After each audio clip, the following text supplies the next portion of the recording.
ជំរាបសួរបងប្អូនទាំងអស់គ្នាថ្ងៃនេះខ្ញុំនឹងមកបង្ហាញអំពីរបៀបធ្វើមាន់ឆឹងចេកខ្ចី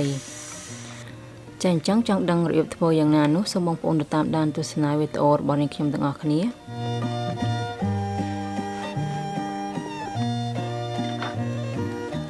ចាជាដំបូងនាងខ្ញុំបកសម្បកចេកសិនចាចេកដែលខ្ញុំប្រើនេះគឺជាចេកដែលវាខ្ចីតែមិនមែនខ្ចីខ្លាំងទេណាបងប្អូនហើយយើងមកបកសម្បកដោយប្រើកាំបិតឆូតទៅលើសម្បកវាសិនតមកយើងបកតាមឆ្នូតដែលយើងបានឆូតហ្នឹងទៅគឺវាងាយស្រួលបកមែនទែន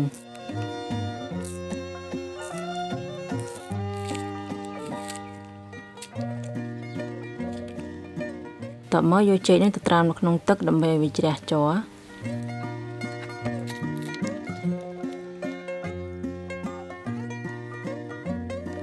ចាំបន្តពីបរិហើយឥឡូវចាប់ផ្ដើមមកចិតវាជាបន្ទះស្ដាងចានេះខ្ញុំប្រើកាំបិតមុខ2ក្នុងការចិតចាចំពោះរបៀបធ្វើនេះគឺដូចនឹងចេកឆាបដែរបងប្អូន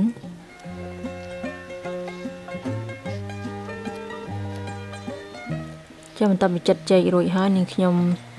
ដាក់ខ្ទះនៅលើចង្ក្រានឲ្យក្តៅសិនរួចសម្ចាក់ប្រេងឆាចូលចាក្នុងការបំពងគឺយើងត្រូវប្រើប្រេងឆាច្រើនដើម្បីឲ្យវាស្រួយបងប្អូនពេលយើងបំពងទៅវាស្រួយល្អចាំបន្ទាប់ពីប្រេងឆាក្តៅហើយនាងខ្ញុំចាប់ផ្ដើមដាក់ចេកបំពងតែម្ដងហើយបងប្អូនកូរវាផងដើម្បីកុំឲ្យវាជាប់គ្នាហើយនឹងវាឆ្អិនសព្វល្អចាឥឡូវវាឆ្អិនហើយស្រួយល្អមែនតើអញ្ចឹងយើងស្រង់វាចេញមក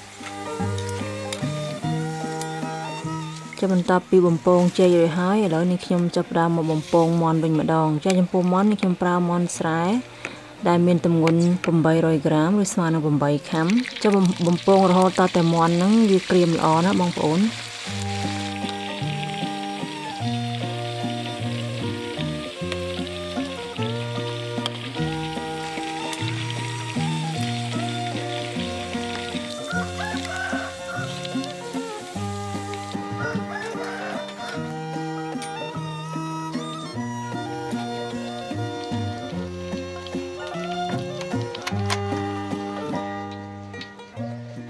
ចាគឺក្រហមក្រៀមប៉ុណ្ណឹងគឺល្មមហើយចាឥឡូវយើងបំពងមាន់យើងរួចរាល់ហើយឥឡូវនេះខ្ញុំចាប់ផ្ដើម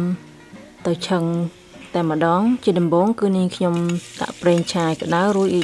ដាក់ខ្ទឹមសម្ទេសហើយនិងស្លឹកខ្ទឹមហ្នឹងបំពងវាឲ្យឈ្ងុយសិន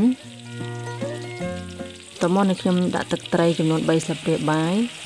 ស្ករ2ស្លាបព្រាបាយប៊ីចេង2ស្លាបព្រាកាហ្វេរ៉ូឌីចំនួន1ស្លាបព្រាបាយប្រេងខ្យង2ស្លាបព្រាបាយទឹកម្ទេសចំនួន4ស្លាបព្រាបាយចាចំពោះរសជាតិនេះគឺវារសជាតិមុតបន្តិចបងប្អូនគឺវាផ្អែមប្រៃហើយនឹង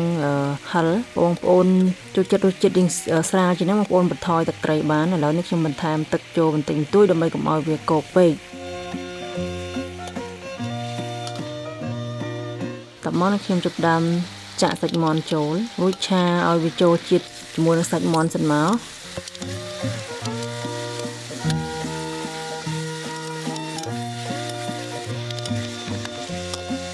តមកចាក់ចេកដែលយើងបានបំពងហើយហ្នឹងចូលទៅហើយកូរវា2-3ត្រឡប់ទៅតែប៉ុណ្ណឹងគឺរួចរាល់ហើយបងប្អូននេះបងប្អូនមើលទៅទំនងមែនទែនអញ្ចឹងនេះខ្ញុំក៏សូមអរគុណបងប្អូនផងដែរដែលតាមដានទស្សនារាល់វីដេអូរបស់នាងខ្ញុំហើយបងប្អូនកុំភ្លេចចុច like និង share ហើយនិង follow page របស់នាងខ្ញុំម្នាក់មួយផងចាសសូមអរគុណសូមជម្រាបលា